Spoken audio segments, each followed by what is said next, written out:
So, it starts with a woman named Tasha who finally decides to take a solo vacation to Greece. First one in years. No kids, no emails, no responsibilities, just her, a sun hat, and a dangerously high SPF. Only one problem, her cat, Sir Meowington III. Now, Meowington isn't your typical cat. He's 17 pounds of anxiety, screams like a banshee during thunderstorms, and has a personal vendetta against vacuum cleaners. You can't just leave him with a sitter. You need someone who's either a professional animal whisperer or has a black belt in survival. So naturally, she asks her younger brother, Greg. Greg, who once tried to microwave a frozen pizza in its plastic wrapper. Greg, who thought TikTok was an actual clock app for a whole year. But hey, he's free, he lives nearby, and he owes her $800 from a business idea involving NFTs and jelly beans. He agrees. Tasha says, just feed him, brush him, and whatever you do, don't let him out. Greg says, got it, easy. He did not got it. And it was not easy. 2 days into her trip, Tasha calls to check in. She's sipping a coconut drink, feet in the Aegean Sea, feeling like a goddess. Greg answers on speakerphone, mid-bag of cheese puffs. Tasha, hey, how's Meowington? Greg, he's dead. Silence. Coconut drink drops. Cue dramatic zoom in. What?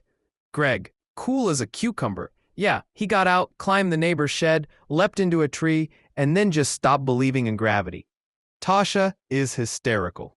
Through sobs, she yells, Greg, you can't just say stuff like that. You have to soften it. Greg, very confused. Soften a cat's death? What do you want me to say? He's on vacation too? He joined the circus? She explains. You ease into it, like on day 1 you say he's missing. Day 2 you say he's on the roof. Day 3 you say the vet's trying. Then you say he didn't make it. Greg, that's so much worse. That's 3 days of stress. Tasha, it's better than blunt force trauma over brunch. Next day, Tasha calls again, now suspicious of every word Greg says. Tasha, so what's happening now? Greg, Grandma's on the roof? Tasha, what? She went up there to try and get the cat down. Tasha, I thought Meowington was dead. Greg, oh right, I forgot to tell you. He's not. Turns out he was just stuck behind the washing machine. That meowing I thought was my stomach, that was him. Tasha, speechless. Greg, anyway, Grandma was so happy he was alive. She decided to give him a treat. He bolted out the front door, climbed a tree, fell onto the garage roof, and now she's up there trying to coax him down with a can of tuna and an old church hymn. An hour later, the mailman shows up. He sees Grandma on the roof, assumes she's locked out, and tries to help. He ends up stuck on the gutter, yelling for assistance. Now the neighbors are involved. One brings a ladder, another brings binoculars, like it's a wildlife documentary. A small crowd gathers, placing bets on who falls first. Meanwhile, Greg live streams the whole thing on Instagram. Hashtag #RoofRescue2025 goes viral. A local news van shows up. The cat has fled into a bush. Greg, proudly, this is content, Tash. You should thank me. Your cat has more followers than most influencers now. Tasha FaceTimes in during the chaos. She sees the ladder, the crowd, her grandma holding a tuna can like a magic wand, and Greg doing commentary with a plunger as a microphone. Tasha, I'm coming home. Right now. Greg, wait, before you do, there's something else. Tasha, if you say Grandma's actually a clone, I swear to God. Greg, no, it's about your mailman. He might be our half-brother. Tasha, what? Greg, turns out Dad had a secret family, and the guy dangling off our roof is technically family. Small world, huh? By the time Tasha returns, Grandma's safe, the mailman's been rescued with a trampoline. Meowington's asleep on the kitchen counter like nothing happened, and Greg is being interviewed by BuzzFeed. Tasha, you had one job. Greg, correction, I had many jobs. Pet sitter, elderly rescue coordinator, influencer manager, family secret discoverer. You're welcome. So what's the moral of the story? Always deliver bad news gently. Always close the front door. And never, ever let Greg watch your cat. Oh, and if your grandma climbs on a roof, Don't panic. Just grab a trampoline, live stream the chaos, and maybe, just maybe, you'll go viral. Like, comment, and subscribe for more wildly ridiculous, totally real-sounding tales from the edge of sanity. And remember, if someone says the cat is dead, ask twice. Ladies and gentlemen, gather around for a tale of mystery, science, and something so silent, yet so deadly, it could clear out a senior bingo hall in under 5 seconds. This is the unbelievable and, unfortunately, very audible story of Edna Mae Henderson. She's 76 years old, a retired librarian, a loyal cat owner, and according to the residents of Green Hill Retirement Village, a biochemical threat. Let's start from the top. Edna Mae was a woman of grace. She once shushed a grown man into tears just for chewing gum too loudly at her local library. But in recent weeks, Edna had noticed something strange. Every time she leaned over to feed Mr. Whiskers his overpriced organic salmon pâté, a little something slipped out. No noise, just a warm, invisible puff of doom.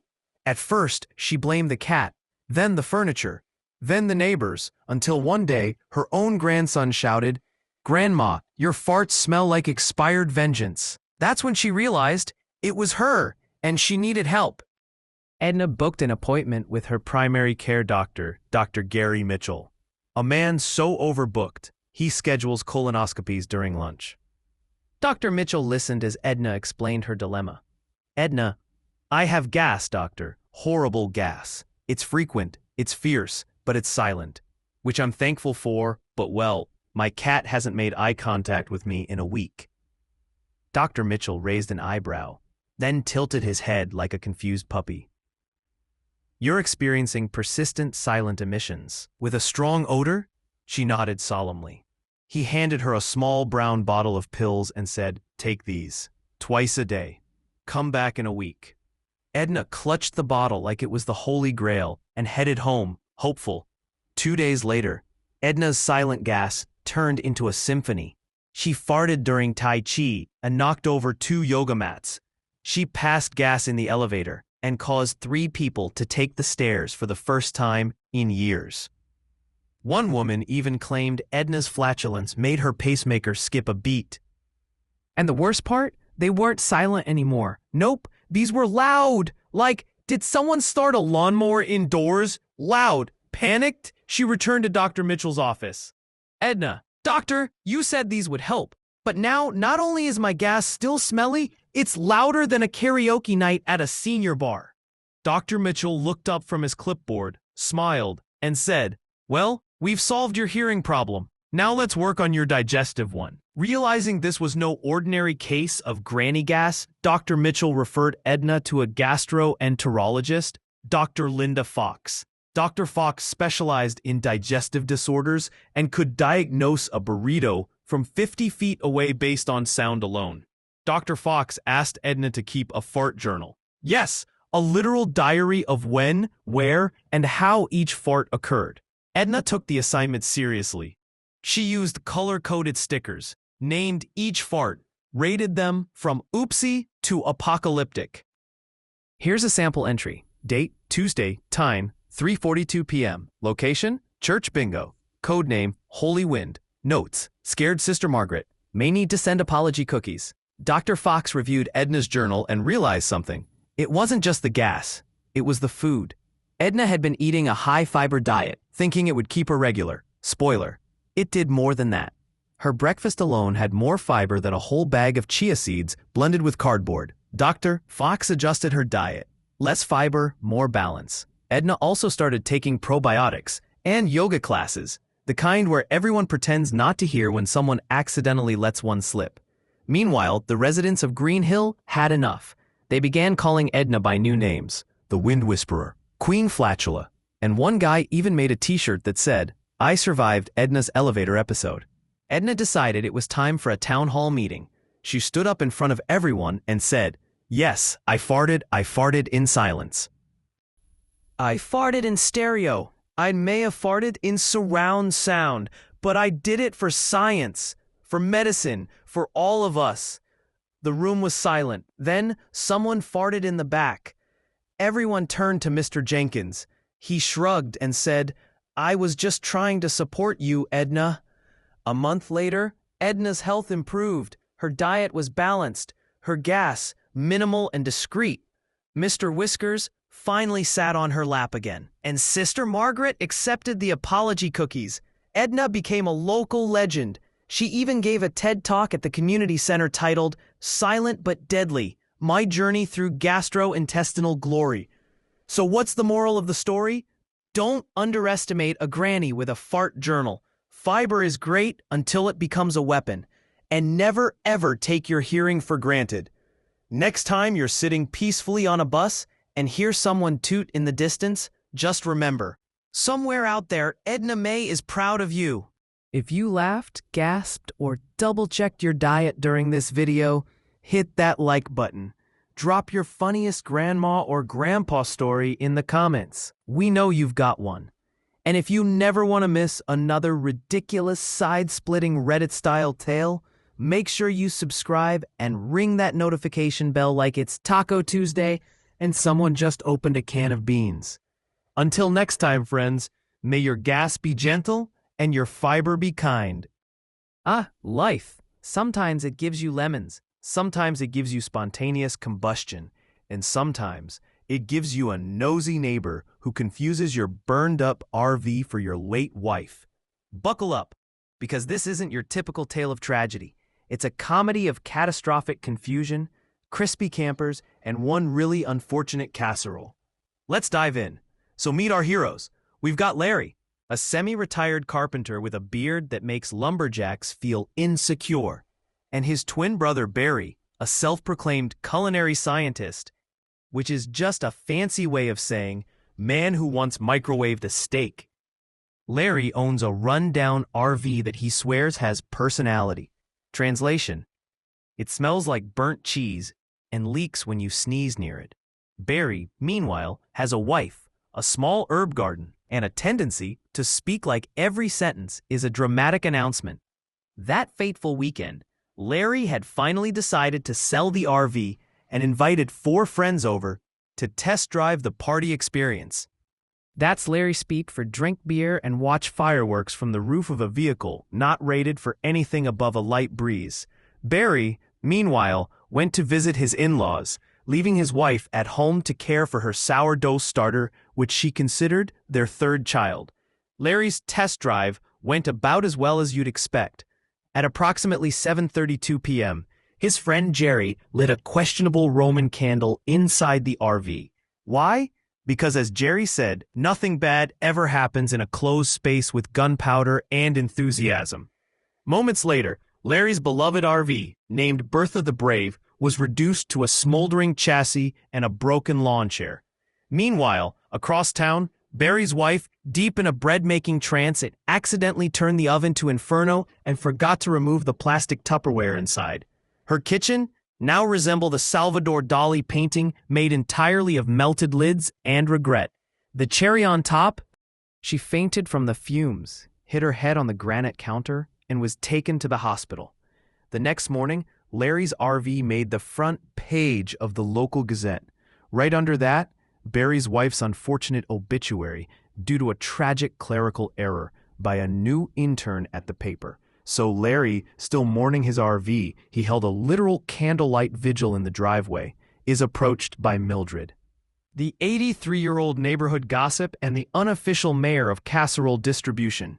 Mildred mistakes Larry for Barry and says, "Oh, honey, I'm so sorry about your loss. She was such a beautiful woman, always smelled like cinnamon."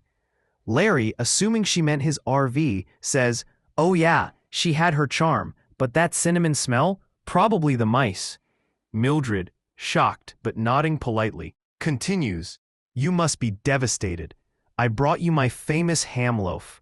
Larry, still thinking about Bertha, the RV, says, "Honestly, I'm kinda relieved. She was leaking from every pipe." "I was always afraid she'd explode," to Mildred, dropping her ham loaf in absolute horror. Word spreads faster than a cat video in a church group. Within hours, the whole block thinks Barry is the widower. Larry keeps receiving sympathy cards that say things like, "She's in a better place now, hopefully one with less smoke." He even gets a visit from the local pastor, who tries to hold a memorial in Larry's backyard while the charred remains of the RV still sit smoking on the lawn. One lady knits him a cozy shaped like a tombstone that says, "Rest in Greece." Meanwhile, Barry returns from his in-law visit and walks into his house like nothing's happened, only to be swarmed by women from the church ladies' quilting circle sobbing on his front lawn. Barry, now very much alive and confused, confronts Larry. "Why are people hugging me like I've been widowed? Larry, why are people hugging me like I've just survived a house fire?" They piece together the mix-up. Barry's wife isn't dead. She's in the hospital with minor burns and very strong opinions about fire alarms now. Larry's RV is definitely dead and still has a piece of Jerry's flip-flop melted to the dashboard. They decide to throw a block party to clarify everything and clear the air. At the block party, Barry's wife shows up dramatically late, her head bandaged and holding her revived sourdough starter like a trophy. Larry puts up a sign that says "Bertha the Brave, gone but not forgotten." Someone plays bagpipes. A kid roasts marshmallows over the burned RV frame. Jerry tries to light another Roman candle and is tackled by the fire chief. Mildred faints. Again, Larry ends up selling the RV scraps for $40 and a coupon to Arby's. Barry's wife starts a blog called Burnt But Unbroken, a sourdough story. Mildred writes a strongly worded letter to the newspaper, demanding fewer obituaries and more cat puzzles. So, the next time someone offers you sympathy, make sure you know exactly who or what they're talking about. Because nothing ruins a good casserole like confusing a dead RV for your brother's wife. And remember, folks, when in doubt, ask if the cinnamon smell is natural.